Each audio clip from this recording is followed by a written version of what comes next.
Mohon maaf apabila waktunya ini memang mengganggu istirahat ibu bapak ya, karena paling tepat kami cari memang waktunya hanya ini ya, dan mudah-mudahan apa yang kami sampaikan nanti akan bisa diterapkan di sekolah ini dan bermanfaat buat kita semua. Untuk acara ini nanti ada 3 sesi yang akan kami berikan pada Bapak Ibu. Yang sesi pertama nanti akan disampaikan oleh Ibu Festi, kemudian sesi kedua Ibu Sahdia, dan sesi yang ketiga saya sendiri. Nah, untuk mempersingkat waktu, maka akan langsung aja dimulai untuk sesi pertama, yaitu tentang budaya positif. Monggo.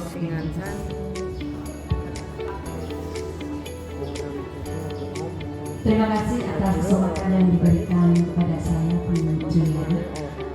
Yang terhormat Bapak Ibu Guru SMP Negeri 1 Purbalingga beserta Ibu Koordinator Pak Usaha yang kebetulan hari ini hadir, yang saya hormati pula. Langsung dalam kesempatan hari ini kami bertiga mohon izin untuk berbagi kepada Bapak Ibu semuanya, karena kami sebagai CGP mempunyai tanggung jawab untuk mengimbaskan materi apa yang sudah kami terima dalam mengikuti kegiatan pembelajaran di modul-modul yang sudah kita pelajari. Baik, mohon bantuan Ibu Sakina. Mohon izin untuk berdiri ya Bu, supaya Bapak Ibu, supaya saya dapat membaca tulisan yang ada di PowerPoint yang sudah kami siapkan.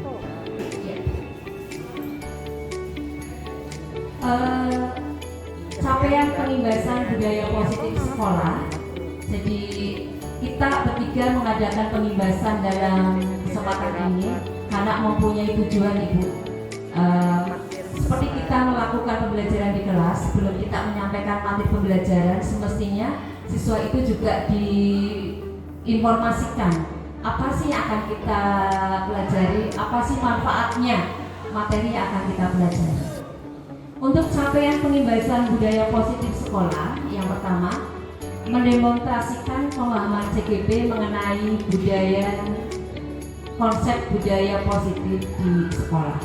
Kemudian yang kedua, menerapkan strategi disiplin positif yang memerdekakan murid untuk menciptakan ekosistem sekolah yang aman dan berpihak pada anak.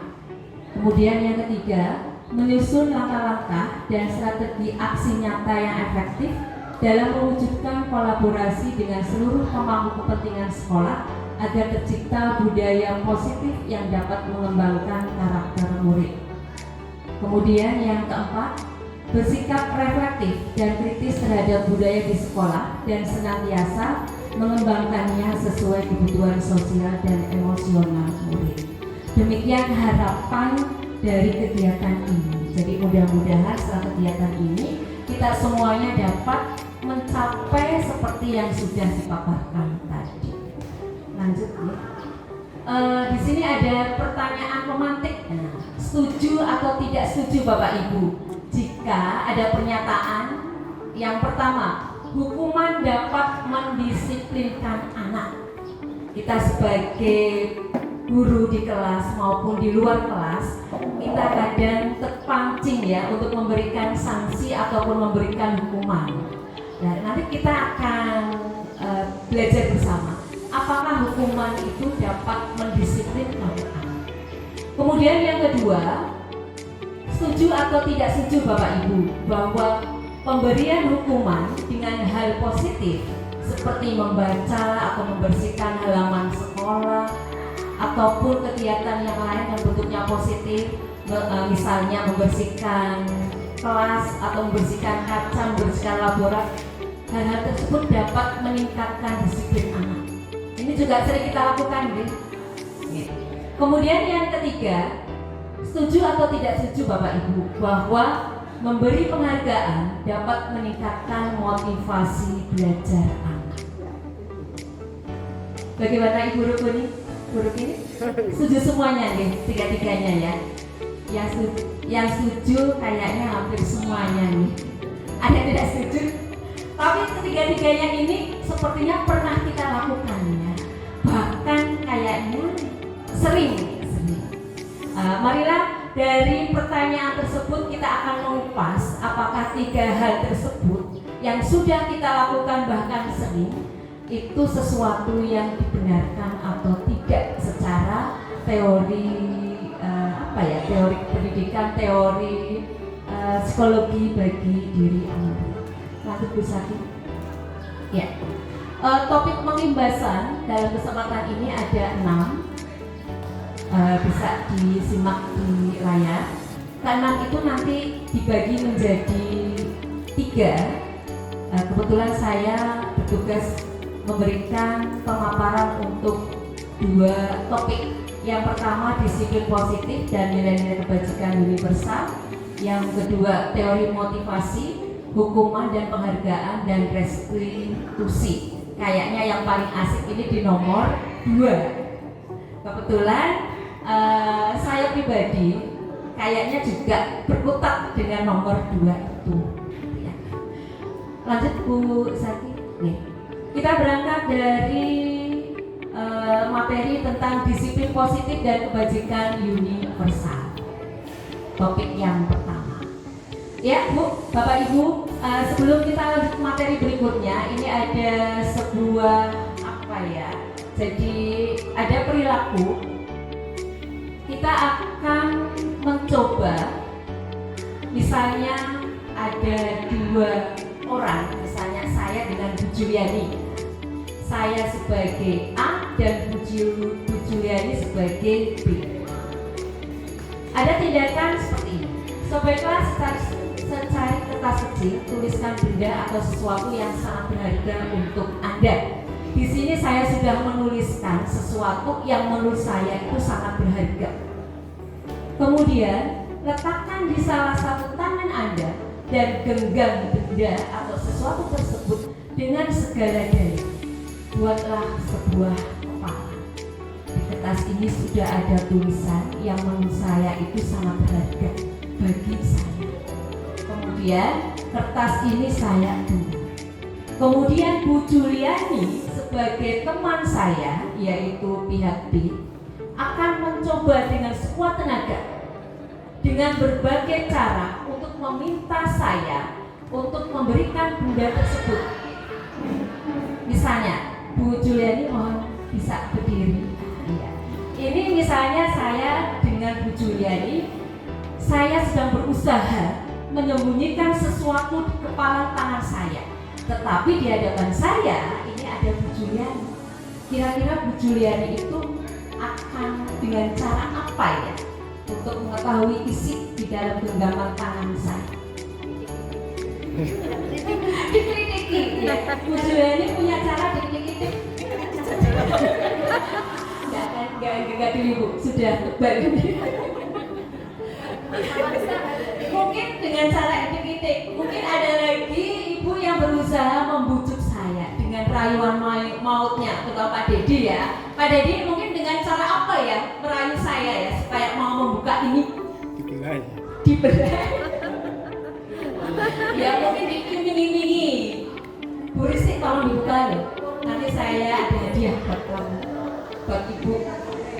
Ada yang berusaha memberikan sesuatu, ada juga yang membujuk, Bu, buat apa disembunyikan? Kalau saya tahu kan jadi sama-sama nanti kita bisa menjaga benda itu.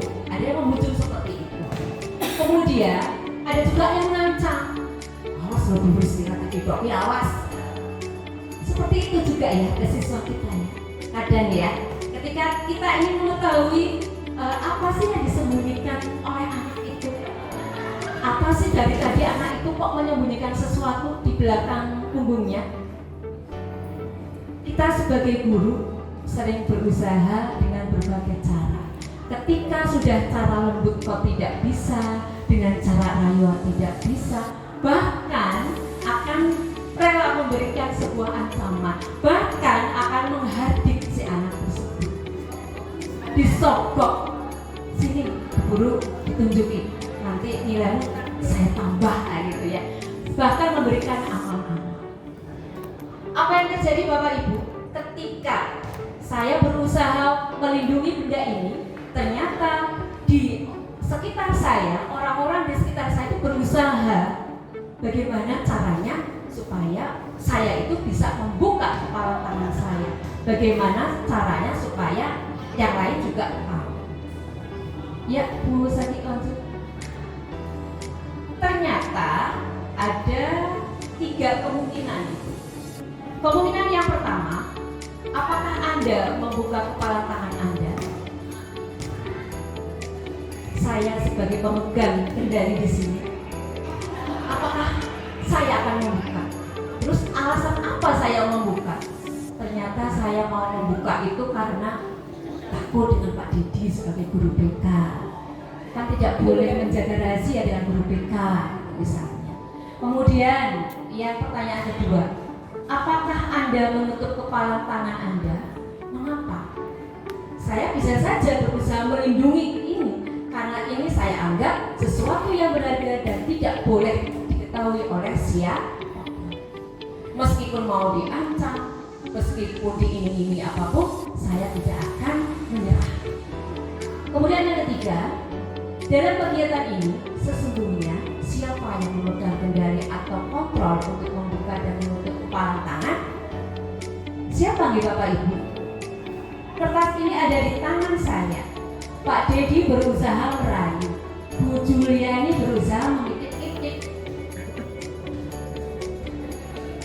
Pak Didik berusaha menghardik saya.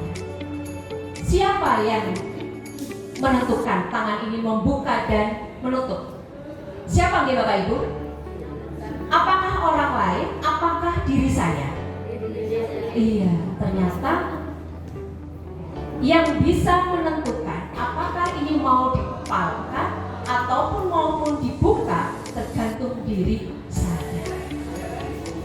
Dengan demikian, sebenarnya dapat disimpulkan Bapak Ibu, ternyata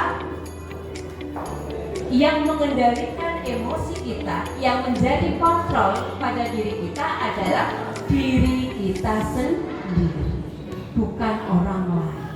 Demikian juga untuk para siswa.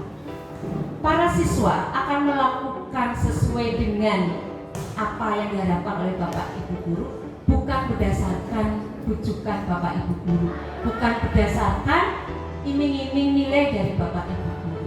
Ternyata tergantung pada diri siswa ya.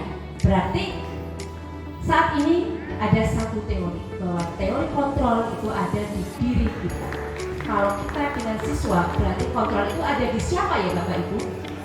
Di siswa. Sebagai guru sebenarnya tidak bisa mengontrol kalau dari siswa tersebut tidak punya keinginan untuk melakukan sesuatu. Lanjut Bu Sati. Iya. Dari kegiatan tadi bisa saya namai kegiatan cobalah buka.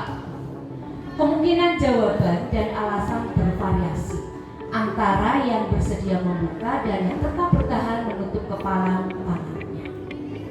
Yang memegang kontrol atas kepala tangan kita apakah akan membuka atau menutup kepala tangan kita adalah bergantung pada diri kita masing-masing sesuai dengan kebutuhan dasar kita saat itu. Jadi nilai budaya positif yang akan dibahas dalam sore hari ini berawal dari kontrol ada di diri kita masing-masing.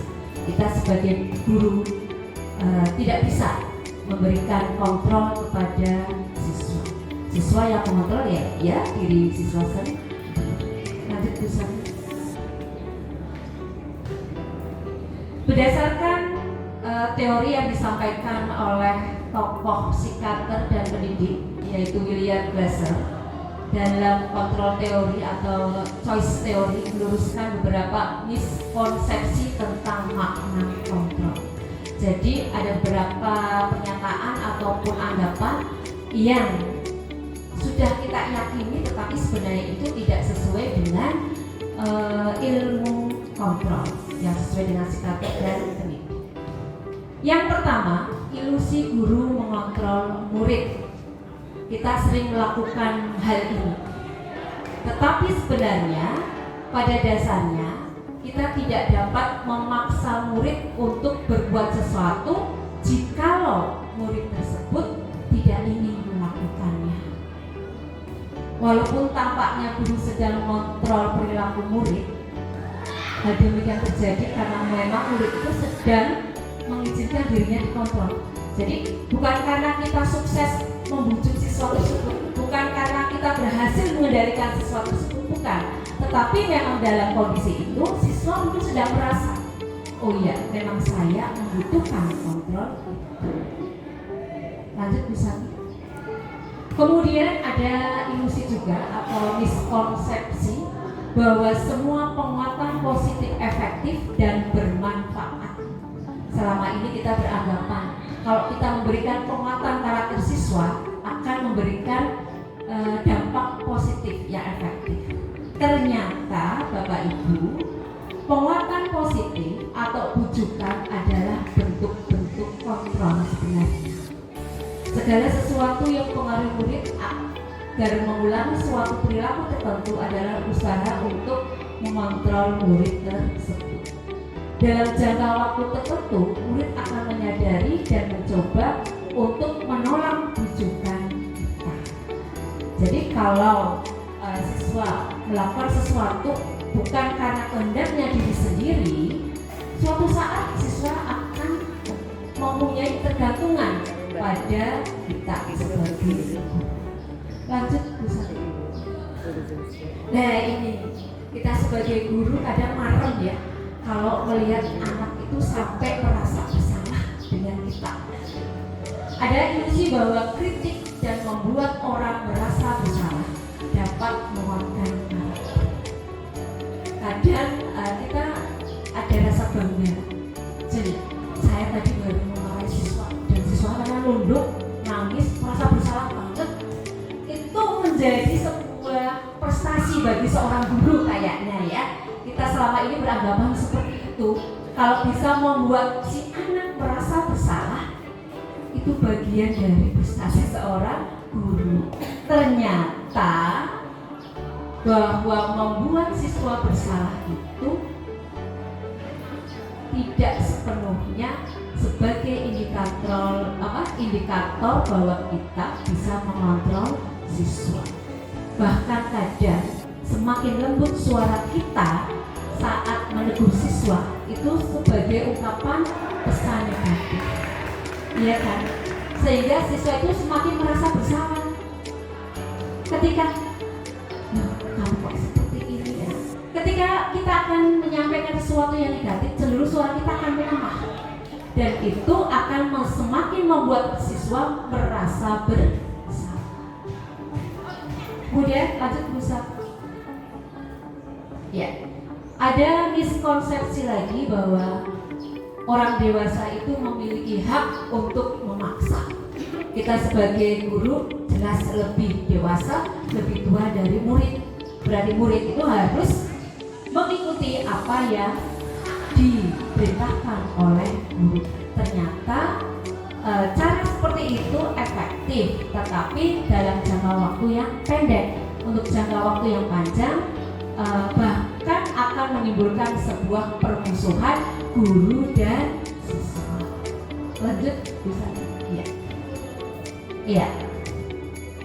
Kita masuk ke materi inti, yaitu tentang disiplin. Disiplin selama ini kita cenderung artikan itu patuh terhadap sebuah aturan. Ketika anak tidak patuh pada aturan, berarti anak itu tidak disiplin. Tetapi sebenarnya arti disiplin itu sebenarnya adalah belajar. Jadi makna disiplin akhirnya berubah menjadi sesuatu yang dilakukan seseorang pada orang lain untuk mendapatkan kepatuhan. Kecenderungan umum adalah menghubungkan kata disiplin dengan ketidaknyamanan, bukan dengan apa yang kita hargai atau pencapaian suatu tujuan mulia. Jadi semakin kesini sepertinya pengertian disiplin itu mulai memudar. Kata disiplin cenderung sesuatu taat pada aturan. Lanjut. Ya. Sebenarnya disiplin atau budaya positif yang ada di lingkungan sekolah itu semestinya bersifat universal. Universal di sini maksudnya ketika suatu perilaku tanpa melihat bahasa, tanpa melihat suku, tanpa melihat ras, dimanapun yang namanya membantu orang lain itu sesuatu yang positif. Itulah yang namanya bersifat universal. Tetapi ketika kita mengatakan suatu tindakan A di lingkungan kita sesuatu positif, tetapi ketika dibawa ke sebuah daerah yang jauh dari kita, ternyata itu sebuah tindakan yang negatif, itu berarti bukan bersifat universal. Yang akan kita bahas kebajikan universal, kebajikan yang bersifat dimanapun itu umum. Kalau nolong teman itu ya sesuatu yang terpuji, itu maksudnya universal. Nilai-nilai kebajikan yang ingin dicapai oleh setiap anak Indonesia sudah terangkum dalam profil belajar Pancasila yang Bapak Ibu Guru sudah hafal ya, dari mulai berakhlak mulia sampai dengan lanjut Bu Santi.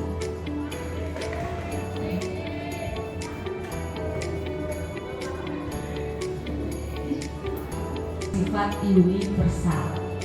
Sekarang masuk ke materi yang kedua ini. Ya, tentang teori motivasi, hukuman dan penghargaan restitusi. Ya, bisa dimaksimalkan. Panah yang bawah sendiri tentang budaya positif dan kebajikan universal.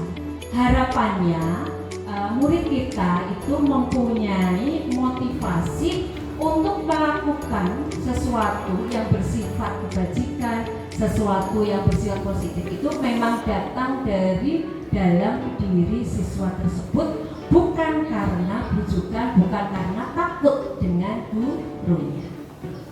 Jadi kalau siswa ataupun Bapak Ibu guru di sini hadir di kegiatan ini karena kok nggak enak dengan Bu Kristi misalnya, kok nggak enak dengan Bu Sadi ataupun Bu Juliani, itu termasuk motivasi yang mana nih Bapak Ibu? Eksternal apa internal nih? Eksternal. Eksternal, betul Bu Win. Saya nggak enak dengan Bu Yo yang sudah nge-share pengumuman karena pekewu terus mengikuti acara ini, berarti itu motivasi eksternal. Penyajinya cantik-cantik apa eksternal apa? Gue eksternal apa itu? Kemudian kok misalnya ya, kok misalnya dari TU menyediakan uang transport untuk kegiatan ini, terus rame-rame menghadiri kegiatan pada siang hari ini, itu motivasi apa nih Bapak Ibu? Eksternal juga, karena diiming-imingi sebuah amplop, sebuah hadiah. Tetapi kalau Bapak Ibu guru datang ke sini karena memang panggilan hati nurani, oh ya saya belum masuk ikut pembelajaran sedikit. Ingin tahu? Saya ingin tahu, Bu Win ingin tahu, ingin belajar, tidak mau kalah nih dengan Bu Juliani sama Bu PS. Tapi itu masih ada rasa tidak mau kalah ya. Kalau masih ada rasa tidak mau kalah, berarti itu ya masih semi kurang baik. Tetapi kalau misalnya memang ingin belajar, ingin mengetahui apa sih budaya positif yang ada di luar sekolah itu, berarti itu motivasi itu yang diharapkan untuk para siswa kita. Jadi apa yang mereka lakukan, apa yang mereka diikuti kegiatan pembiasaan, bukan karena takut dengan Pak Parto sebagai kesiswaan, bukan karena takut dengan tata tertib yang sudah ada, tetapi karena siswa tersebut, oh ya, ini memang saya membutuhkan, oh ya, ini penting bagi saya mengikuti literasi. Itu namanya motivasi internal. Tugas kita itu ya membawa siswa ke motivasi internal. Lanjut. Nah, ini ada beberapa contoh tindakan guru yang pernah atau mungkin terlintas di Bapak Ibu guru. Ada pilihan hukuman atau konsekuensi. Misalnya nih, ada tindakan guru mencatat 1000 kali di dalam buku kalimat, saya tidak akan terlambat lagi. Ronald silakan tulis di buku PKN kamu. Saya tidak akan datang terlambat lagi sampai 1000 kali. Itu termasuk hukuman atau konsekuensi nih Bapak Ibu? Hukuman. Ya, sementara kita catat sebagai hukuman. Nanti ada kunci jawabannya. Kemudian lari mengelilingi lapangan basket 2 kali karena terlambat hadir di sekolah. Diskonnya terus muter-muter lapangan basket 2 kali. Hukuman atau konsekuensi? Hukuman juga. Iya, kita catat hukuman. Kemudian yang ketiga, ini Pak Umar, murid diminta untuk push up 15 kali karena tidak menggunakan masker ke sekolah pas pelajaran olahraga, tapi si anak itu tidak pakai masker. Mungkin ini masih PPKM. Pak Umar memberikan instruksi supaya push up 15 kali. Hukuman atau konsekuensi? Hukuman. Lanjut, menggantikan kertas tugas teman yang telah dicoret-coret. Ada siswa lapor, buku saya dicoret-coret oleh si A. Terus Bapak Ibu guru mengarahkan, ya wis, sekarang diganti itu kertas yang dicoret-coret oleh kamu. Bukan atau konsekuensi? Konsekuensi. Catat ya sementara. Kemudian membersihkan tumpahan air di meja tulis karena tersenggol pada saat belajar. Hukuman atau konsekuensi? Konsekuensi. Bukan membersihkan lantai satu kelas ya, itu membersihkan tumpahan air ya, karena sudah iya. Sementara dicatat sebagai konsekuensi.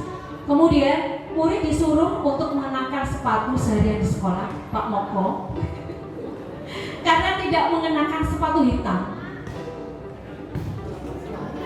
Saya ralat ya, tidak mengenakan sepatu alias nyeker ini. Gara-gara tidak menggunakan sepatu hitam, si anak, si Ibnu misalnya itu ya, disuruh nyeker seharian di sekolah. Hukuman atau konsekuensi? Ayo, mulai terjadi 2 suara, ada yang hukuman, ada yang konsekuensi. Ya, dicatat dua-duanya. Nanti kita lihat kunci jawabannya. Kemudian ada anak lari mengelilingi lapangan basket 2 kali karena terlambat 10 menit untuk pelajaran PJOK. Pak Umar menangis berpapasan dengan 2 anak yang terlambat 10 menit ikuti pelajaran olahraga. Terus si anak ini disuruh lari keliling lapangan 2 kali. Hukuman atau konsekuensi Pak Umar kalau seperti ini?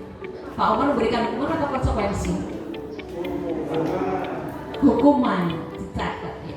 Lanjut Bu Zaki, kita lihat kunci jawabannya. Ternyata ada yang beda.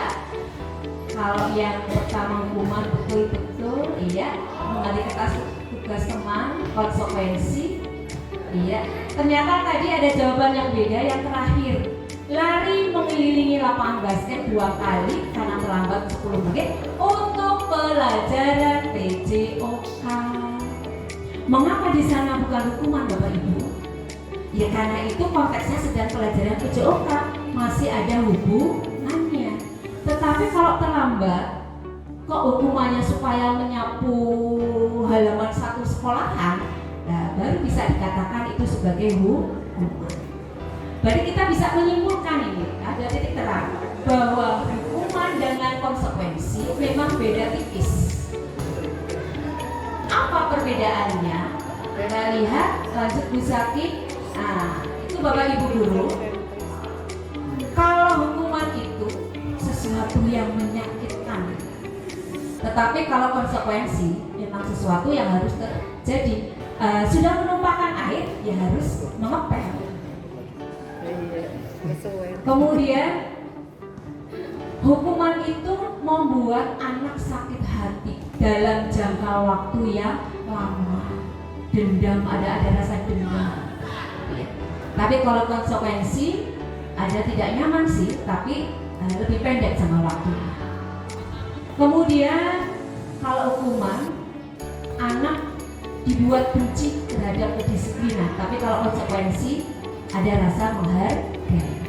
Kemudian kalau hukuman ada dorongan untuk menyakiti diri sendiri, tetapi kalau konsekuensi untuk menyesuaikan diri.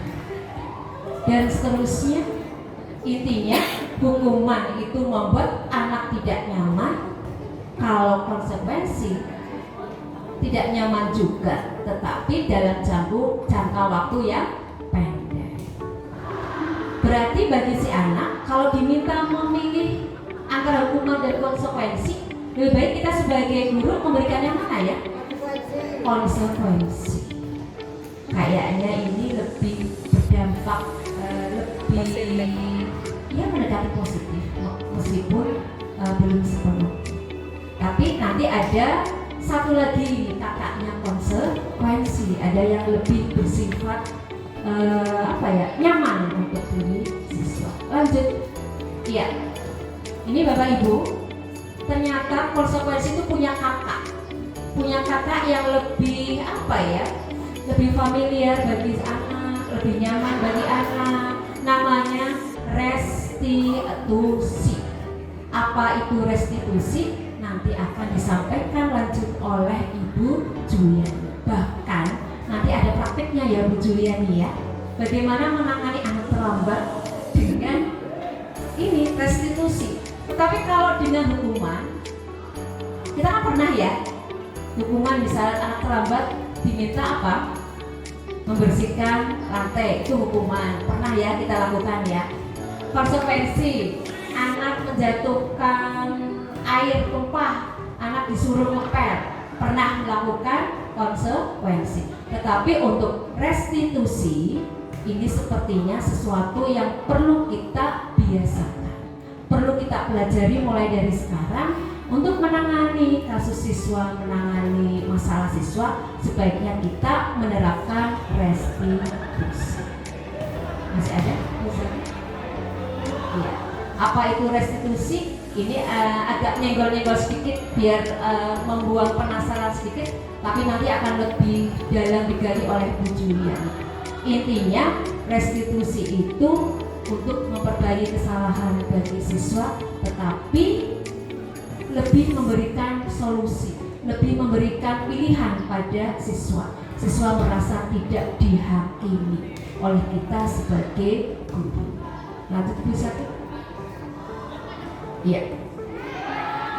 Untuk restitusi hanya itu, nanti akan digali lanjut oleh Bu Juliani. Dan ini ada satu pernyataan, dihukum oleh penghargaan. Kita sudah biasa setiap anak yang memperoleh 10 peringkat ya, setiap wisuda itu ya, dengan penghargaan ya. Ternyata di sini di teori psikologi atau pendidikan ada kalimat dihukum oleh penghargaan. Ternyata penghargaan itu posisinya itu sama dengan hukuman. Dalam arti meminta atau membujuk siswa untuk melakukan sesuatu dengan tujuan tertentu agar sesuai apa yang kita inginkan seperti itu. Ternyata posisinya sama seperti hukuman. Sehingga dari hal tersebut ada efek kurang baiknya ketika kita memberikan penghargaan, karena ada pengaruh jangka pendek dan jangka panjang. Jadi penghargaan itu efektif, memang efektif. Siapa yang bisa mengerjakan nomor soal nomor ini akan diberi nilai tambah. Sering ya, siapa yang aktif dalam diskusi nanti akan saya beri nilai tambah poinnya. Sering kita lakukan. Ternyata itu efektif, tetapi itu bersifat pendek. Efektif dalam kurun waktu saat itu saja. Dalam jangka waktu yang panjang bisa saja anak ini tidak akan sekreatif itu. Kemudian penghargaan tidak efektif sama intinya dengan nomor 1, karena si anak akan berusaha melakukan sesuatu seperti apa yang diinginkan oleh guru jika ada iming-imingnya, jika ada penghargaan. Lanjut, bisa. Ya. Ternyata ini yang tidak kita sadari Bapak Ibu, penghargaan itu bisa merusak hubungan, terutama hubungan antar siswa, antar teman. Anak yang tidak memperoleh ranking misalnya, kita masih melakukan rankingan misalnya, berada di peringkat bawah itu merasa yang paling dihukum karena tidak ada penghargaan. Akhirnya anak ini ada rasa iri, ada rasa apa ya?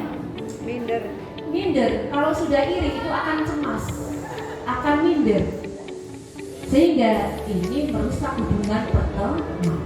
Dan yang terakhir ini sesuai dengan pernyataan tadi, penghargaan adalah menghukum.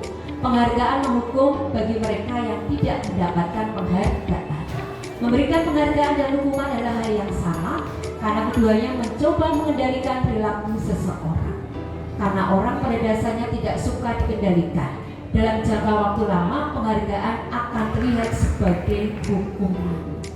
Jika suatu penghargaan diharapkan tetapi Anda tidak mendapatkannya, Anda akan merasa dihukum. Itulah Bapak Ibu, jika kita memberikan penghargaan ternyata ada siswa yang merasa dihukum. Gitu ya. Semoga materi yang sudah saya berikan dalam kesempatan ini menjadi bahan perenungan bagi Bapak Ibu guru. Demikian juga saya secara pribadi ketika menerima materi ini, saya seolah-olah merasa menjadi guru yang selama ini paling jahat ke siswa. Berdiri di depan pintu sana, ternyata yang saya berikan itu hukuman. Jarang bentuknya konsekuensi, apalagi itu restitusi. Tetapi marilah Bapak Ibu kita belajar bersama mencoba menerapkan budaya positif di lingkungan sekolah kita. Salah satunya restitusi. Nanti akan dipraktekkan oleh Bu Julia. Demikian Bapak Ibu yang bisa saya sampaikan, mudah-mudahan bermanfaat. Terima kasih atas perhatian. Untuk kesempatan berikutnya saya kembalikan ke Ibu Julia.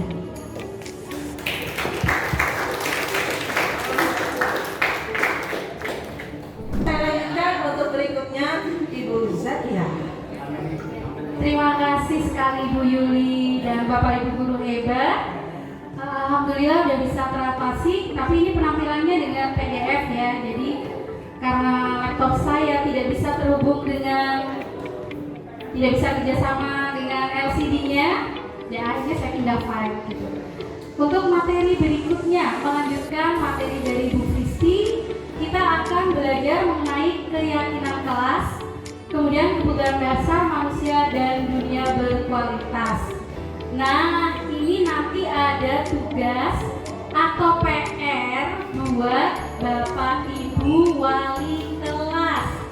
Setelah hari ini, kita harapannya semua kelas nanti akan memiliki sebuah keyakinan kelas. Jadi nanti tugas dari Bapak Ibu guru wali kelas adalah memimpin untuk membuat keyakinan kelas. Mau dilanjut untuk bawahnya. Nah, apa itu keyakinan kelas? Apa bedanya dengan peraturan? Kalau peraturan sudah tahu ya, Bapak Ibu sudah tahu peraturan di sekolah kita. Bisa kasih contoh salah satu aja peraturannya. Ibu Siska, monggo. Peraturan di sekolah tadi. Peraturan kelas boleh, sekolah boleh. Kalau peraturan kelas, anak yang tidak membuang sampah itu disuruh menyapu piket pagi hari dan siang hari. Oke, bagus sekali. Ada suatu peraturan di kelasnya Bu Siska bahwa anak yang tidak piket kebersihan kelas nanti siangnya suruh kebersihan kelas. Dan itu disepakati ya oleh semua warga kelas. Itu salah satu peraturan. Di sekolah kita banyak sekali peraturan, antara lain seragam, kemudian apalagi kedatangan seperti itu. Itu adalah peraturan-peraturan yang ada di sekolah kita.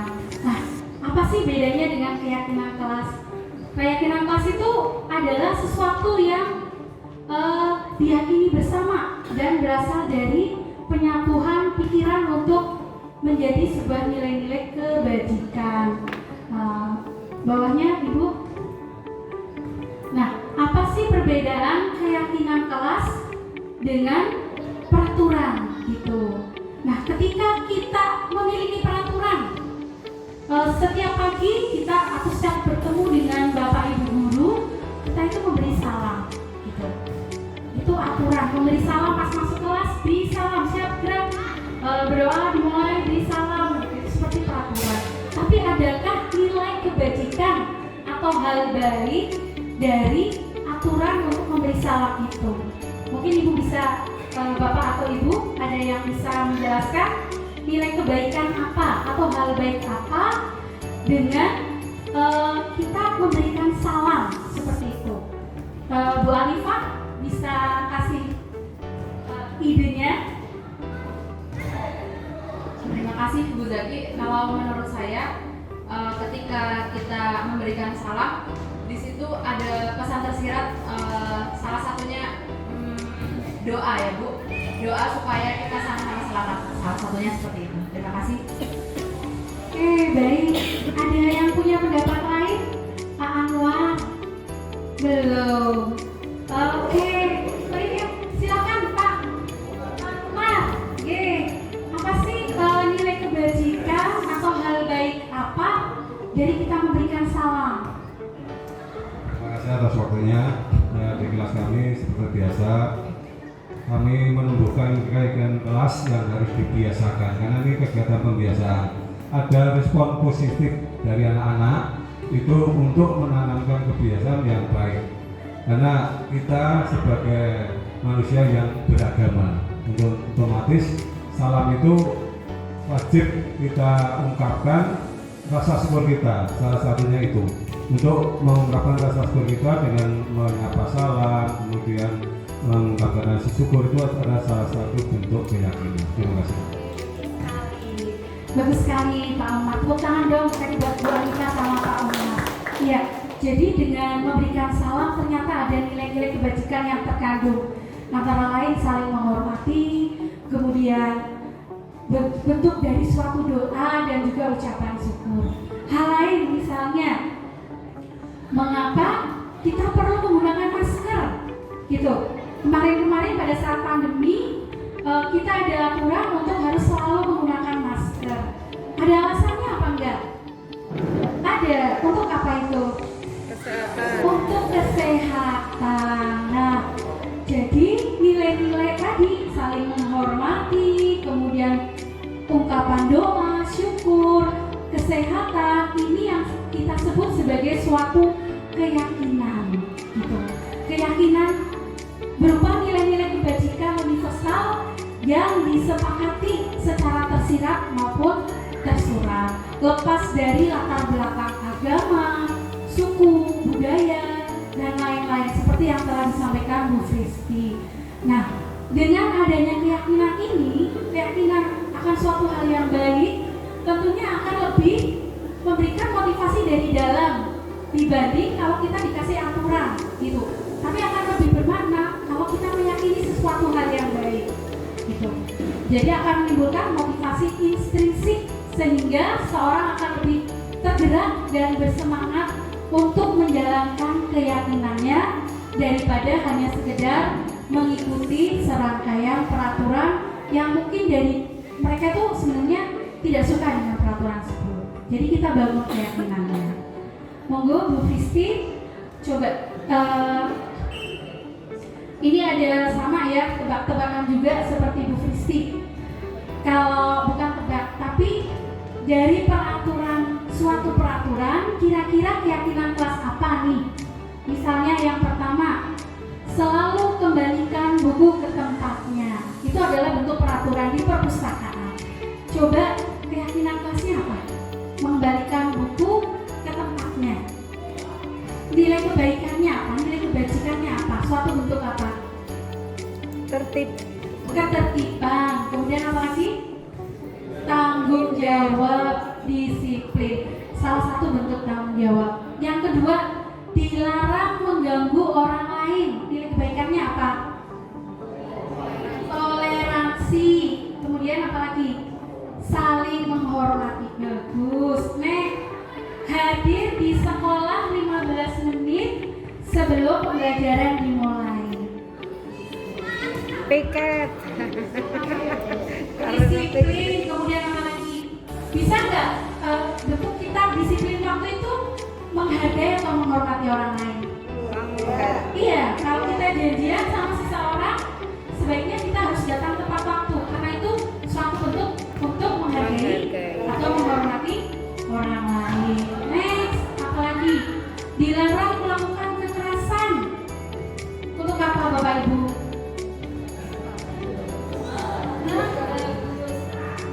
Menjaga keselamatan, terus ketentraman dan Betul, kesempurnaan cinta. Menjaga keselamatan, betul. Kemudian apa lagi? Dilarang menggunakan narkoba. Untuk apa itu Bapak Ibu?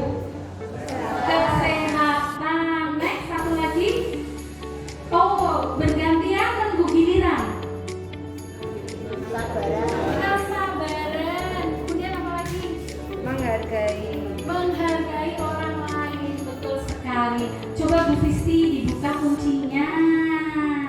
Apakah? Nah, jadi dari peraturan-peraturan yang ada, kita akan membuat suatu keyakinan kelas. Kalau biasanya kita bikin peraturan itu kan kayaknya kesannya maksa gitu. Kamu harus berangkat jam segini. Tuh. Bapak Ibu coba untuk menggali suatu keyakinan kelas. Nah, keyakinan kelas ini nanti terutama untuk Bapak Ibu wali kelas kita akan bikin minggu depan mulai. Minggu depan harapannya semua wali kelas akan membuat suatu keyakinan kelas, dan nanti kita bertiga mungkin akan kunjungi kelas dari Bapak dan Ibu guru yang menjadi wali kelas di kelas tersebut. Monggo lanjut. Nah, bagaimana keyakinan kelas itu pembentukannya? Bagaimana keyakinan kelas itu lebih bersifat abstrak, bersifat universal daripada peraturan yang rinci dan jelas. Tadi kata saling menghormati itu akan lebih abstrak daripada misalnya kita harus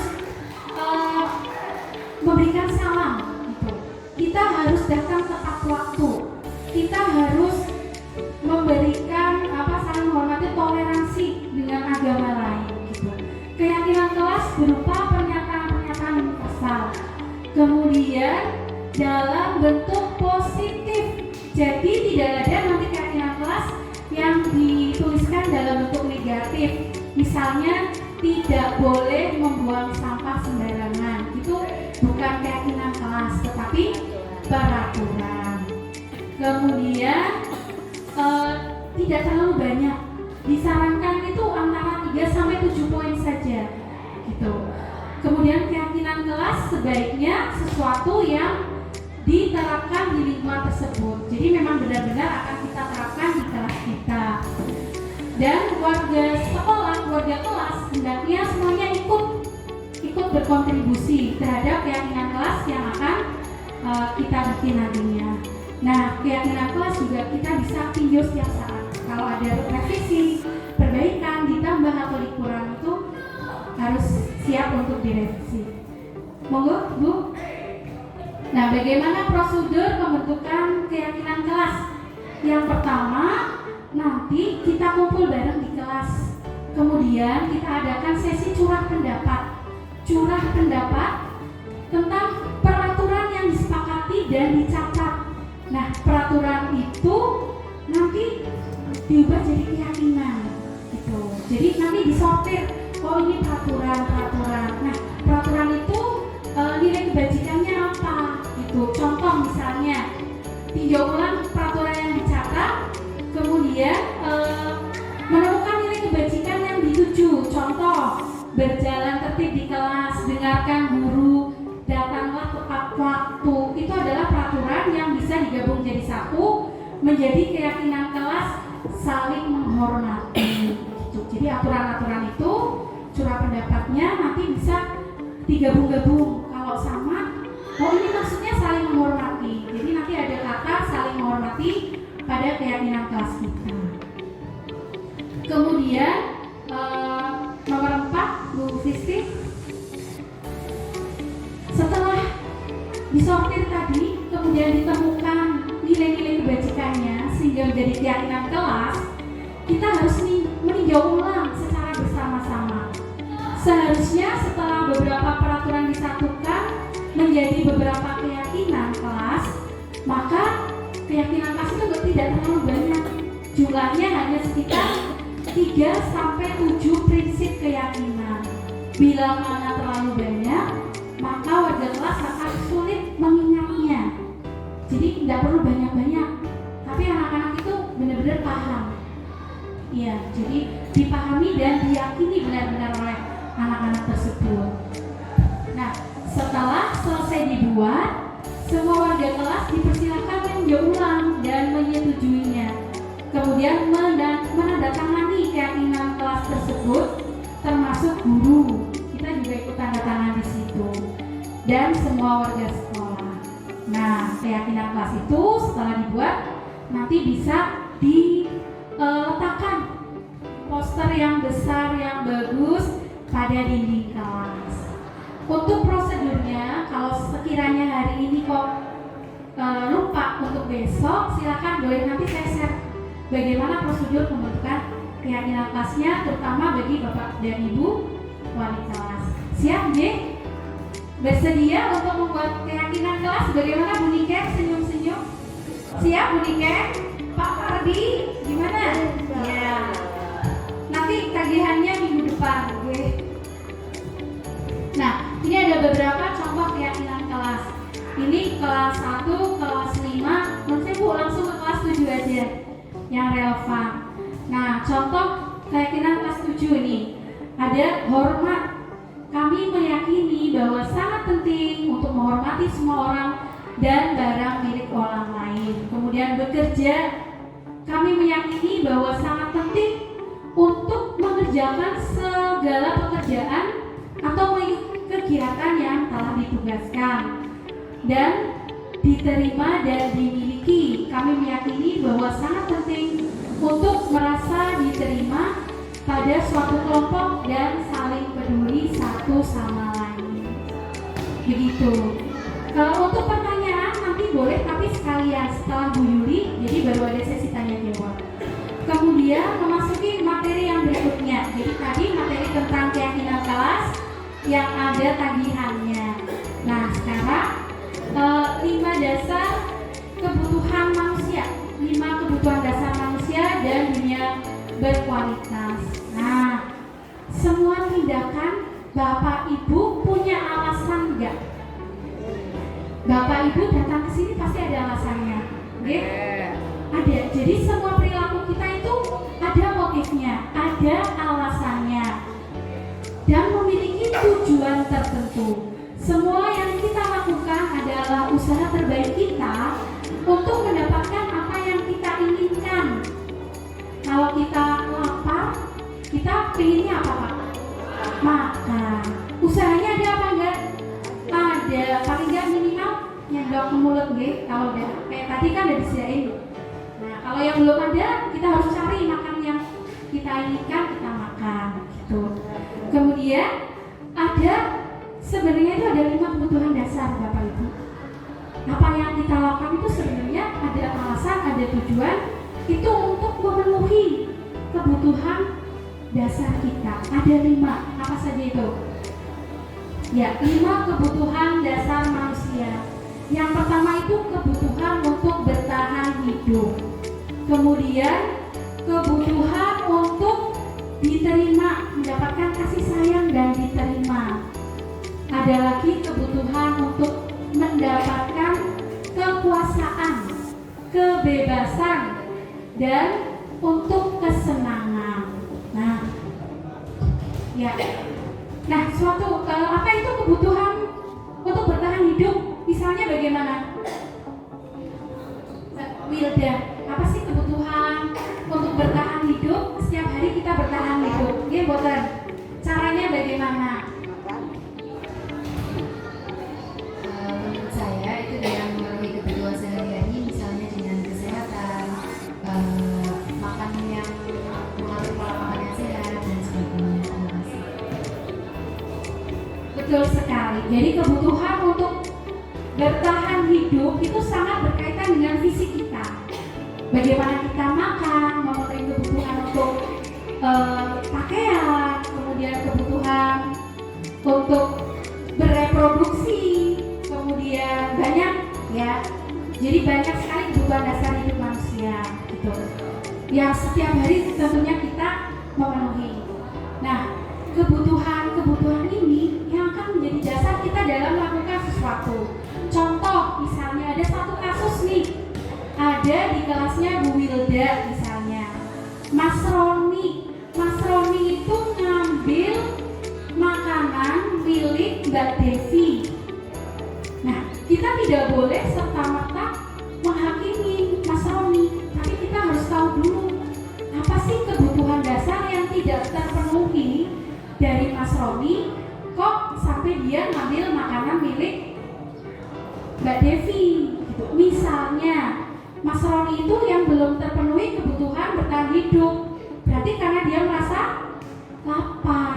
Tapi apa ada kemungkinan alasan lain?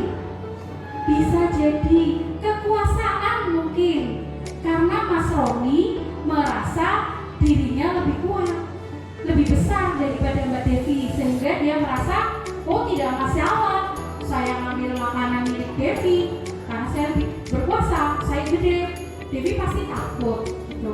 Jadi alasannya kita lihat. Misalnya lagi ada alasan lain, tadi apa lagi? Kebutuhan kesenangan misalnya. Mungkin ada kebutuhan kesenangan, misalnya Mas Roni itu senang melihat Mbak Devi itu bingung gitu. Ada kepuasan tersendiri, lucu Devi nangis gitu. Jadi dia usil, jahil. Oh ternyata anak-anak yang jahil kemungkinan itu kebutuhan akan kesenangannya itu belum terpenuhi. Jadi dia melakukan hal negatif karena ada kebutuhan kesenangan yang belum terpenuhi. Ada lagi yang kebutuhan akan kebebasan. Misalnya tadi alasannya, oh Mas Roni biasa makannya sama itu aja menunya. Nah dia pengen menu yang berbeda dari biasanya dimakan. Saya pengen bebas makan apa saja, tapi dengan cara yang kurang baik, dengan cara ngambil milik Devi. Dan yang terakhir mungkin kebutuhan terakhir apa tadi? Akan perhatian dan kasih sayang. Banyak kan anak-anak yang melakukan hal negatif karena butuh perhatian, kurang kasih sayang dari orang tua. Mungkin Mas Roni ngambil makanan biar guru BK-nya manggil, kemudian ngasih tahu orang tuanya, ini loh Mas Roni di sekolah berulah gitu, karena dia butuh perhatian dari orang tua. Lanjut Ibu. Nah, yang terakhir ini dunia berkualitas. Dunia berkualitas kita adalah tempat khusus dalam pikiran kita.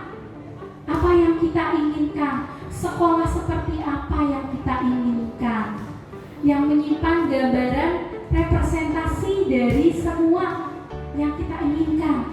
Bisa berisi orang-orang, hal-hal dan apa saja yang terbaik dalam hidup dan membuat kita merasa bahagia serta terpenuhi kebutuhan dasarnya. 5 kebutuhan dasarnya terpenuhi. Anda sudah pernah bayangkan belum sekolah seperti apa buat anak-anak? Mbak Sulis coba, apa yang Anda bayangkan dengan SMP 1 Purbalingga nih?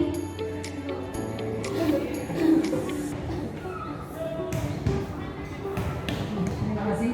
Saya coba jawab nih. Kalau menurut saya sekolah yang gimana tadi ya? Untuk anak-anak ya, yang dalam bayangan saya mungkin sekolah yang bisa membuat anak-anak itu merasa nyaman dan tidak merasa tertekan. Itu saja sih menurut saya, karena itu bagi saya itu akan mencakup ke semua aspek. Terima kasih. Biar merasa nyaman dan tertekan, kira-kira seperti apa? Apa yang harus wujudnya? Misalnya saling menghormati. Kemudian sekolahnya harusnya bagus ya, Bapak Ibu ya. Iya biar nyaman loh. Tidak perlu ada AC-nya. Tidak harus. Jadi sekolah yang nyaman, guru memberikan kenyamanan buat siswanya. Kalau Pak Kusman mungkin apa sih sekolah yang gambaran sekolah terbaik buat murid-muridnya itu seperti apa? bisa maju ini nggak sampai bangunannya, muridnya seperti apa gitu, lingkungannya bagaimana, terus bapak ibu gurunya gimana, anak-anaknya seperti apa. Let's imagine, and then we have to mewujudkan itu apa? Ya, the dream becoming true ya. Oke Pak, oh Mas Koko, ya Mas Koko silahkan. Iya sebagai bapaknya anak-anak spin jaga kan bapaknya Pak Koko nih, sama Pak Tom mana? Baik, terima kasih. Saya mencoba menjawab dari pertanyaan Bu Zaki. Menurut saya sekolah yang diimpikan Anda bagi anak-anak, sekolah yang ramah terhadap anak, itu menurut saya di sini bisa ya dalam hal kebersihan juga bisa, kedisiplinan, tanggung jawab dan sebagainya, dan dapat memenuhi kebutuhan anak dalam bersekolah, yaitu sesuai dengan karakter anak. Kemudian juga jika ada yang disabilitas juga bisa ada fasilitas yang itu. Jadi yang ramah anak terhadap semua kebutuhan anak seperti itu. Tepuk tangan buat Bu Sulis dan Pak Moko. Iya, Pak Moko juga berharap anak berkebutuhan khusus bisa bersekolah di tempat kita dengan nyaman ya. Setuju sekali Pak Moko. Nah, lanjut Bu. Slide terakhir. Nah, murid kita juga memiliki gambaran dunia berkualitas mereka. Tentunya sebagai guru, kita ingin mereka masukkan hal-hal yang bermakna dan nilai-nilai kebajikan yang hakiki ke dalam dunia berkualitas mereka.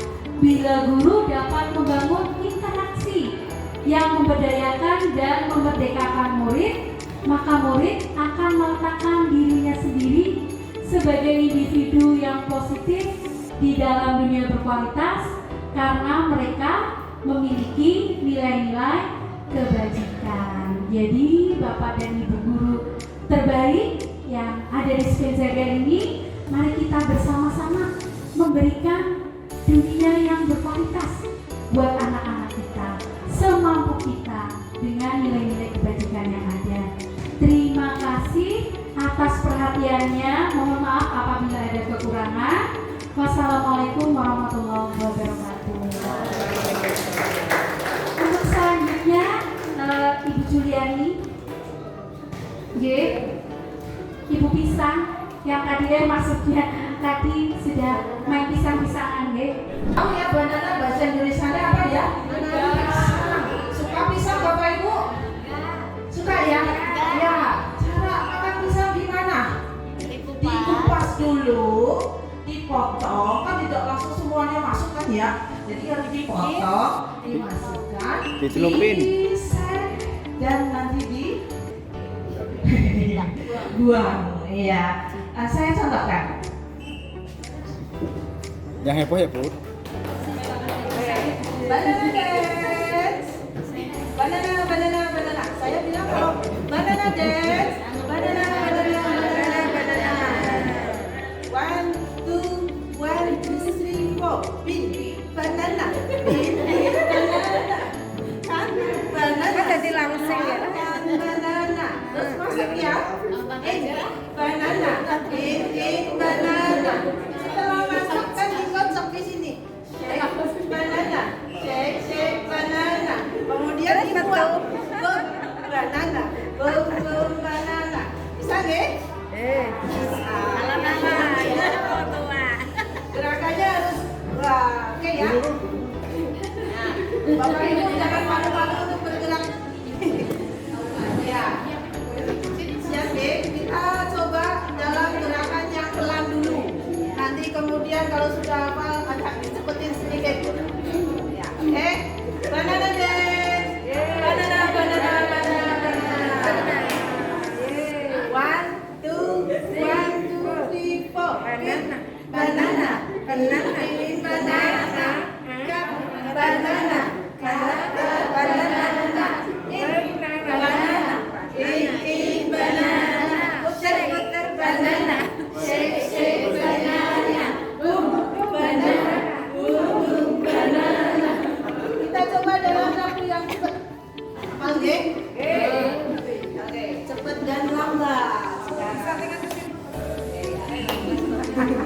Gerakannya harus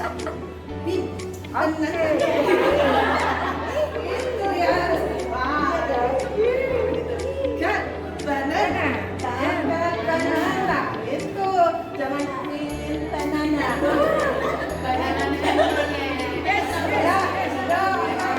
Sedang gosok ya.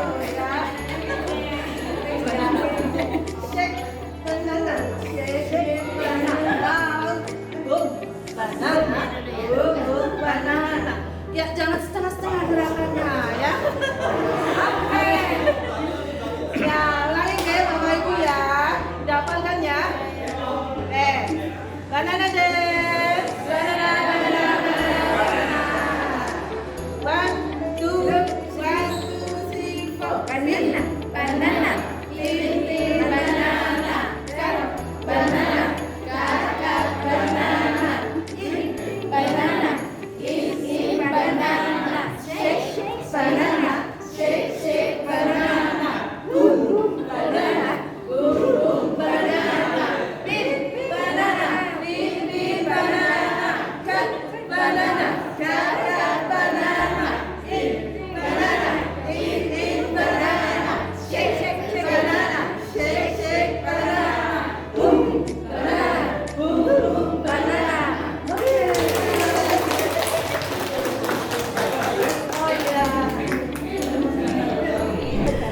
Bapak Ibu gimana hari ini sudah lelahkah? Oh iya, terima kasih atas kehadirannya ya sampai hari ini, sampai jam ini masih bertahan. Masih semangat Bapak Ibu? Masih. Oke, masih ingat akan tepuk semangat nggak ya yang kita suarakan sama anak-anak? Bisa deh? Coba. Terus semangat. Semangat luar biasa. Hae. Bisa gak? Oke ya. Sebelum kita memulai ya untuk pembiasaan budaya positif ya, ini yang sesi yang ketiga, yaitu tentang 5 posisi kontrol dan segitiga restitusi ya. Mohon maaf ini jangan sampai salah menyebutkan ya. 5 posisi kontrol. Ya, jadi setelah tadi dari Bu Zaki, Ibu Persti yang sudah memberikan materi tentang budaya positif keyakinan kelas, tentunya sudah sedikit paham ya bahwa nanti kita pun akan membuat keyakinan kelas yang menurut anak-anak kita itu benar dan menginginkan bahwa sekolah itu adalah atau kelas kita itu adalah kelas yang nyaman dan bagus untuk belajar. Nah, langsung aja di sini untuk 5 posisi kontrol guru. 5 posisi kontrol dalam restitusi ini adalah proses perjalanan seorang pendidik untuk mengenali dirinya. Ada 5 posisi kontrol yang dikembangkan oleh Dian Gosen, diantaranya penghukum, yang kedua pembuat rasa bersalah, yang ketiga teman, yang keempat manajer, dan yang kelima pemantau. Nah, yang pertama, nah ini ada adegannya, jadi mohon tolong gimana nih sih kalau sebagiannya seorang kita mungkin pernah berlaku ya sebagai penghukum ataupun sebagai teman ataupun yang lainnya ya. Oke. Kamu komeng dia. Zaki, sudah berapa kali kamu itu terlambat? Sering kali terlambat. Kenapa? Saya bangun kesiangan, Bu. Nah, bangun kesiangan terus semalam ngapain? Kamu bangun kesiangan? WA Bu sama pacar. Wah, sama pacar kecil-kecil begini udah pacaran. Siapa kalau boleh tahu ini pacarnya? Padi. Aduh, terlambat lagi. gara-gara pacaran. Kamu tuh ya nanti kalau saya ketemu dengan Pardi, nanti kamu akan bersama-sama lari keliling lapangan 10 kali.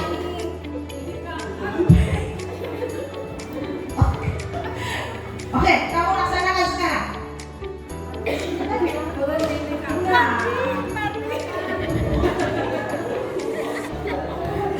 ini adalah posisi sebagai penghukum ya.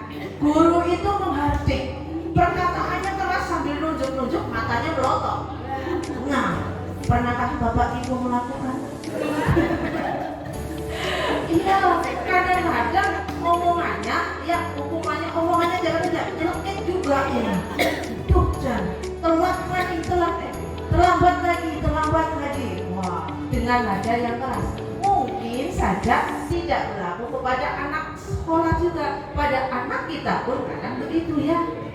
Ya mudah-mudahan tidak sering ya. Bapak Ibu di sini baik-baik semua, nggak ada yang sebagai penghukum. Nah, dampaknya nanti murid itu jadi pendendam. Awas ya, Bu Yuli, jangan. Mari aku bentak-bentak baik. Nah, wah, bentak ada goreng talan. Nah, ini kadang-kadang begitu kan jadi pendendam ini. Aduh, nah, konvensi motornya, guru nih. Ya, jadi anak itu malah juga tidak menyukai materi yang saya angkut, ya. Dia mungkin nanti kalau ke kelas ada pelajaran IPS, abang-abang nendang, ngadepin guru yang skala isit, ya. Tahu tuh. Ini kalau sebagai penghukum, anak itu akan ingat terus akan ocehannya. Sampai kapanpun kita akan ingat kejadian itu.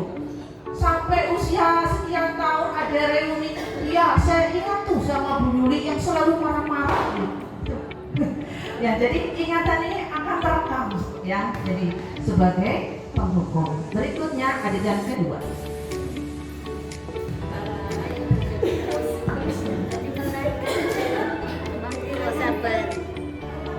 Zaki, Kayak bocah maning ya.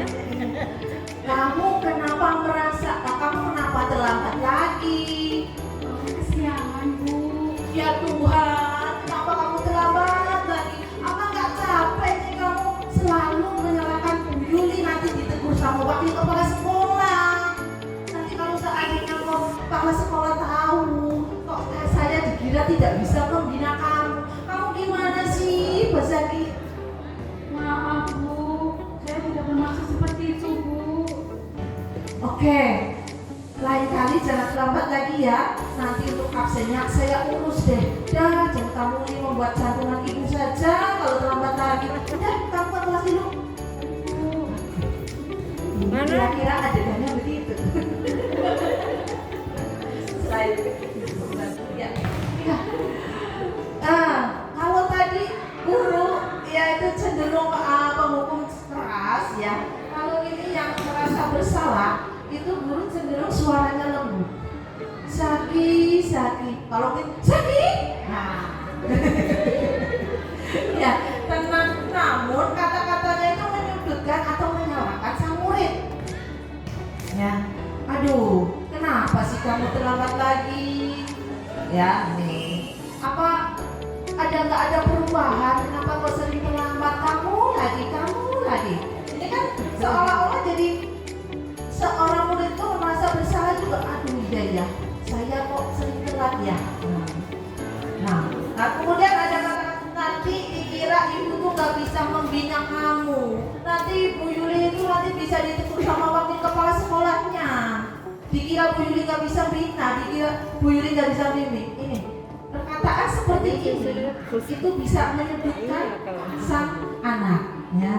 Jadi guru itu akan mengatakan hal-hal yang merasa kasihan, ya. Kemudian mengatakan guru itu menderita, tidak berharga. Nah, dampaknya terhadap murid itu bahwa murid ini akan merasa bersalah, rendah diri, dan juga menarik diri dari lingkungan. Nah, ini mungkinkah Bapak Ibu pernah melakukan seperti ini? Iya, oke. Berikutnya, posisi kontrol yang ketiga adalah sebagai teman. Zaki, kenapa kok kamu terlambat? Sayangku, kok terlambat terus? Kenapa? Sama, sekarang lagi semalam WA-an terus sama Pardi. Aduh, Zaki. Emang ganteng banget kalau Kan juara lari kencang. Kenapa kamu gak bisa lari kencang ke sekolahan biar gak telat? Udah lari kenceng Bu, tapi nggak keburu. Oh iya, mungkin karena makannya masih kurang ya. Oh iya, aduh, oke lah. Rumahnya nggak Surga. apa-apa. Kali ini kamu besok jangan terlambat lagi ya. Iya boleh, kamu masuk ke kelas dulu. Oke. Terus aku yang terlambat Iya, ini adalah kalau kita berlaku sebagai teman. Ya. terus ya terlambat terus jendablu. Ya. Suaranya itu guru itu akan ramah ya. Ya seolah-olah seperti sahabatnya sendiri, ya anaknya sendiri, ya. Jadi cenderung mereka itu bersenda guru. Kenapa sih kamu telat lagi? Kenapa sih? Iya Bu, karena semalam ini dingin. Ya udah, besok jangan ulangi lagi ya. Jadi ini seperti kata-kata sebagai seorang teman yang bisa menghangatkan suasana dan murid pun akan merasa nyaman dengan kondisi ini. Namun dampaknya bagi murid itu akan tergantung pada satu orang itu, ya. Dan murid menjadi tidak mandiri, tidak bisa berpikir untuk diri sendiri, ya. Sehingga murid itu hanya bisa berperilaku baik hanya kepada orang-orang tertentu saja. Ya, misalkan mungkin hanya sama saya saja. Wah, enak nih sama Bu Yuli nih ngajarnya. Wah, saya rajin lah untuk belajar ini. Nah, jadi hanya tertentu saja. Ini dampak negatifnya kalau seandainya kita berlaku sebagai teman. Ya, walaupun ada baiknya, anak merasa nggak tegang ya. Namun di sisi lain, anak itu merasa ketergantungan pada guru. Oke. Ini posisi kontrol yang ketiga sebagai teman. Posisi kontrol yang keempat adalah pemantau. Zaki. Iya, kamu tahu untuk kamu datang sini bagaimana? Saya datang terlambat Bu, seharusnya jam 7, tapi ini udah jam 7.20 Bu. Oke, konsekuensinya apa kalau seandainya kamu itu datang terlambat? Nanti sepulang sekolah saya harus tinggal untuk tiket Bu selama 1 jam. Oke, ya, jadi kalau kamu sudah menyadarinya, baiklah nanti sepulang sekolah jangan lupa ya. Tiket selama 1 jam di kelas sampai bersih, kinclong, tidak ada debunya sama sekali. Oke. Baik Bu, sama Pardi. Sama Pardi lagi. Gimana sih? Mau main sushi loh. Omongan sushi loh. Ya, ini sebagai pemantau atau monitor ya. Jadi pemantau itu mengandalkan perhitungan atau data. Ini anak telah sudah berapa kali, ada catatan tersendiri yang mungkin sudah dilakukan sekolah kita nih sama wakil siswaannya ya. Ini guru sudah mengarahkan murid berdasarkan peraturan yang ada ya. Jadi sudah berapa kali, sudah berapa bintang yang dia peroleh karena keterlambatannya. Nah, seorang guru ini dalam menghadapi atau sebagai pemantau ini biasanya akan bersuara datar, tidak emosional, tidak juga bersenda gurau ya, ataupun menggunakan suara tinggi. Jadi tercipta identitas diri yang positif bagi anak ataupun keberhasilan pada diri anak. Nah, pemantau di sini seorang guru yang berlaku sebagai pemantau itu pun harus bisa memantau saat dia melakukan kegiatannya. Jadi saat dia konsekuensinya sedang dijalankan, maka seorang guru itu harus mengawasi apakah dia sudah menjalankan konsekuensinya ataukah tidak. Nah, dampak posisi pemantau di sini murid itu akan menghitung konsekuensinya dan tanpa memahami nilai kebajikan yang diuji, karena dia hanya mengingat konsekuensinya saja, ya, mengenai perbuatan yang menuju kebaikan dia tidak akan terpikirkan. Jadi tidak sepenuhnya mandiri. Ini posisi yang keempat. Posisi yang kelima. Selamat pagi Zaki. Kamu tahu sekolah masuknya jam berapa? Jam 7, Bu. Kira-kira menurut kamu itu kamu sudah melakukan suatu kesalahan? Iya, Bu, saya terlambat. Ini sudah jam 7.20, Bu. Oke, kira-kira keyakinan apa yang akan kamu berikan atau kamu lakukan? Ya, saya sudah melanggar keyakinan sekolah untuk menghormati dan menghargai dengan cara datang sekolah tepat waktu. Karena kalau datang tepat waktu, berarti kita menghargai guru dan teman-teman yang lain, Bu. Oke, karena kamu itu sudah menyadari akan kesalahan kamu, Putuskan, kira-kira Pak. apa yang akan kamu lakukan? Putuskan Saya Pardiono. akan bangun lebih pagi, Bu. Kemudian saya juga berangkat sekolah. Kemudian Putuskan Pardiono. Tidak Pardiono pacaran lagi dengan Pardi? Pak Diana lupa. sekarang membuat banyak hal tidak baik, Bu. Jadi lebih baik saya fokus sekolah, bangunnya lebih pagi, Bu. Itu saya rasa yang lebih baik, Bu. Oke, terima kasih karena kamu sudah meyakinnya. Besok jangan terlambat lagi ke sekolah ya. Iya, Bu. Terima kasih, Bu. Jangan mau Sekarang dirayu masuk ya. kelas kamu. Iya. Ini posisi yang kelima sebagai manajer, ya. Jadi sebagai manajer inilah yang nantinya kita lakukan kepada murid-murid kita, ya. Jadi jangan sebagai penghukum, jangan menyudutkan anak, ya. Tapi kita konsultasikan dulu. Kamu merasa bersalah enggak? Ya. Barangkali alasan yang dia berikan itu memang bukan karena kesalahannya sendiri juga, ya. Barangkali saya terlambat karena orang tua saya itu dandannya terlalu lama gitu. Ya, karena harus mengantar adik saya ke sekolah yang beda jalur begitu ya. Mungkin karena kondisi-kondisi seperti itu. Jadi kita perlu tahu alasan mereka jika tercipta adanya identitas positif ataupun keberhasilan. Nah, guru akan dengan tulus pun mengajukan pertanyaan-pertanyaan yang nantinya membuka pikiran murid. Ya. Jadi tujuannya di sini murid pun akan bisa berefleksi.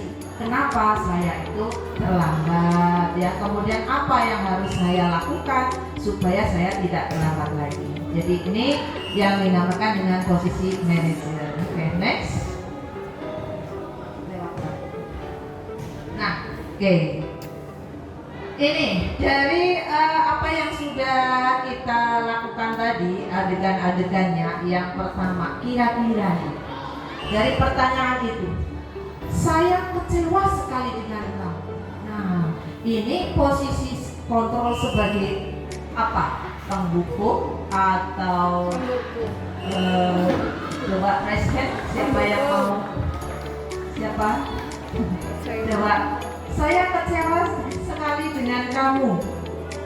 Saya kecewa sekali dengan kamu. Ya. Menurut saya itu membuat merasa bersalah. Jadi mengatakan saya kecewa sekali sama kamu itu membuat partner bicara kita itu merasa bersalah.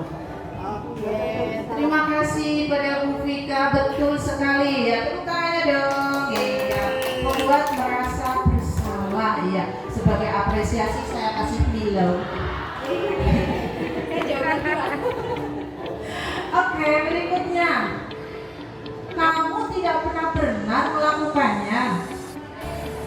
Kamu tidak pernah benar melakukannya ya. Coba siapa nih?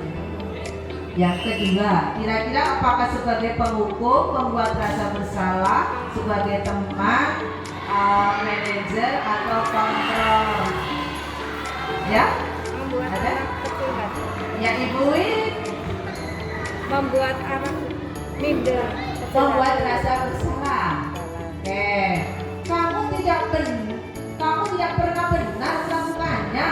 Nah, ini nadanya apa tinggi. Kamu tuh ya nggak pernah benar, gitu. Oh ya, kayak betul sukanya penghukum. Ya karena ada dua jawaban, boleh satu-satu untuk nilainya. Bu Siska dikasih malas malah. Merasa dihukum. Merasa dihukum. Yang ketiga, ayolah lakukan demi ibu. Manajer, teman, oke.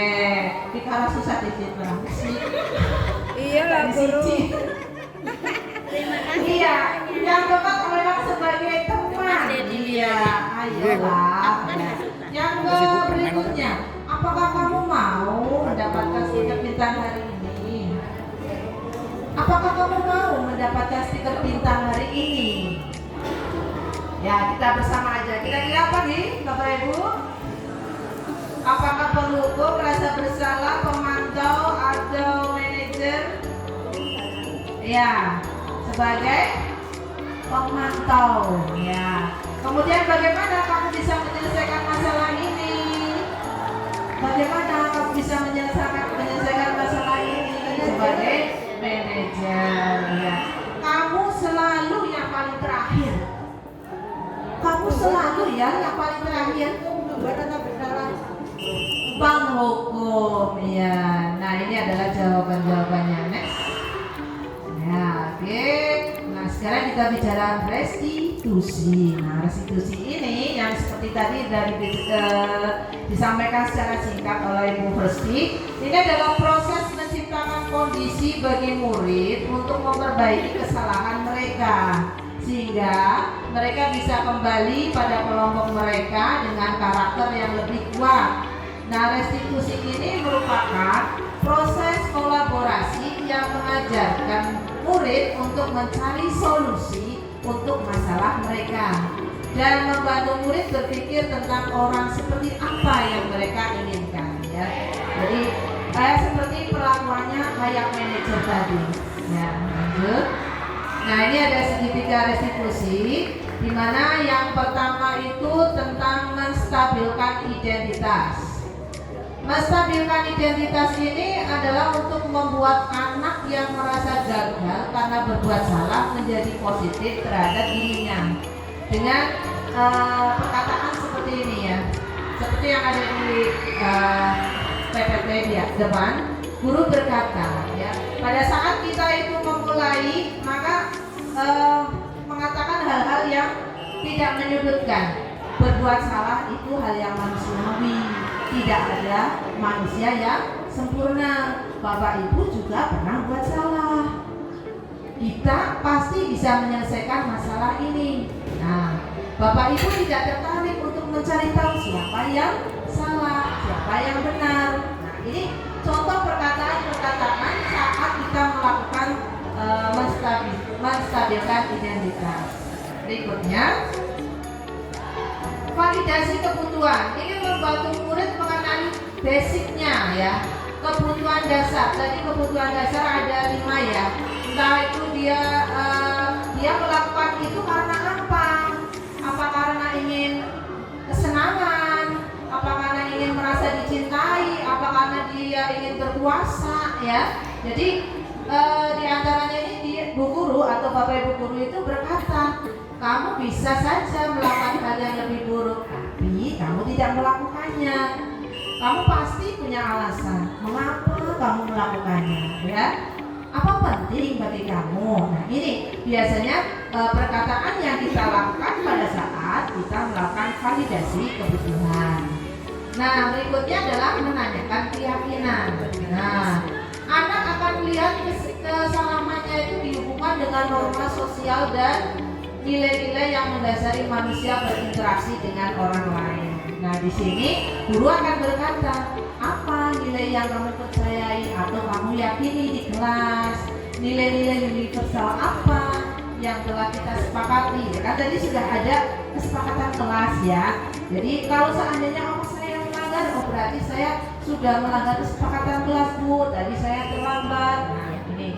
Jadi diantaranya perkataannya seperti itu. Nah untuk lebih jelasnya ya kita saksikan tayangan video tentang segitiga restitusi.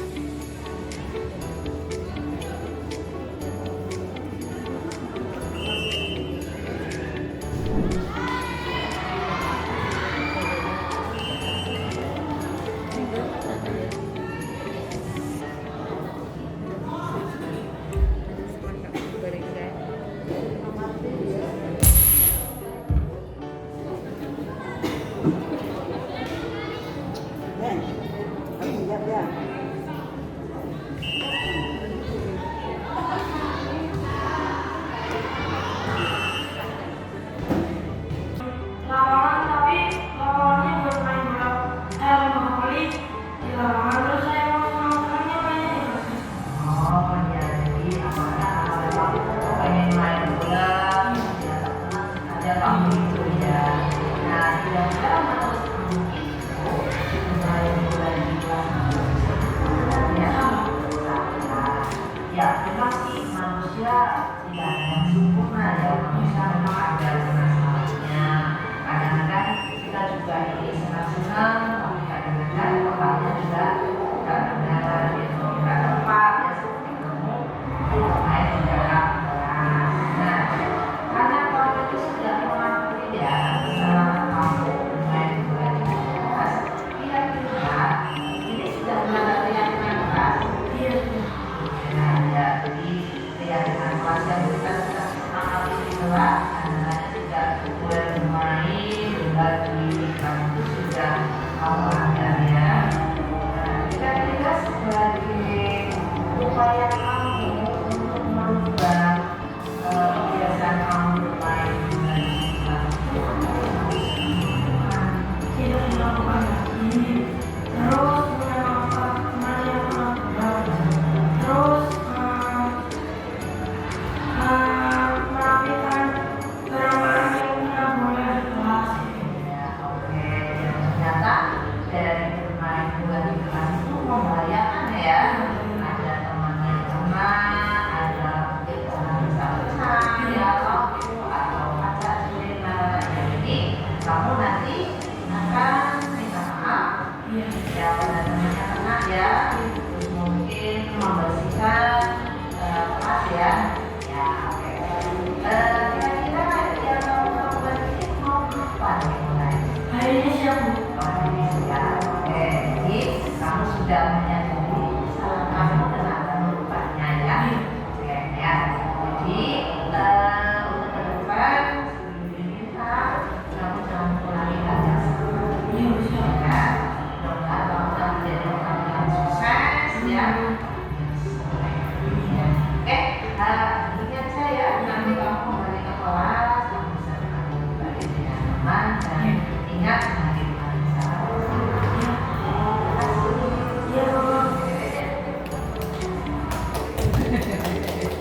Ya, ini salah satu contoh dari segitiga restitusi. Dan ini memang sudah terjadi nyata. Saya nggak buat-buat ya. Anak itu memang bermain di dalam kelas dan itu mengenai beberapa anak dan juga hampir mengenai lampu.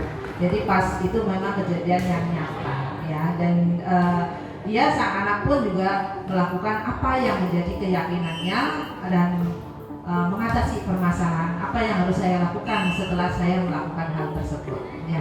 Oke, kayaknya hanya ini yang bisa saya sampaikan ya untuk segitiga restitusi dan juga 5 posisi kontrol yang tadi sudah dipraktekkan dan mudah-mudahan Bapak Ibu memahami ya.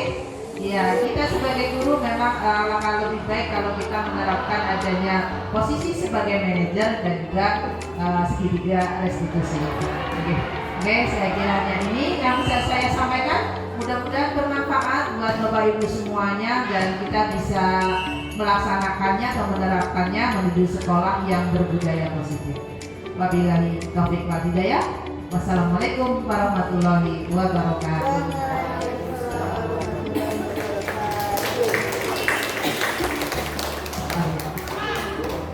Bapak Ibu yang saya hormati, barangkali ada pertanyaan.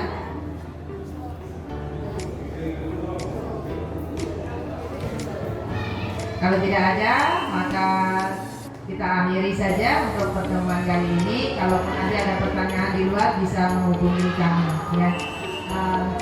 Terima kasih atas kehadiran Bapak Ibu dan perhatian Bapak Ibu. Mohon maaf atas segala kesalahan yang mungkin kami lakukan dalam bertutur kata ataupun dalam bertindak. Saya akhiri. Wassalamualaikum warahmatullahi wabarakatuh.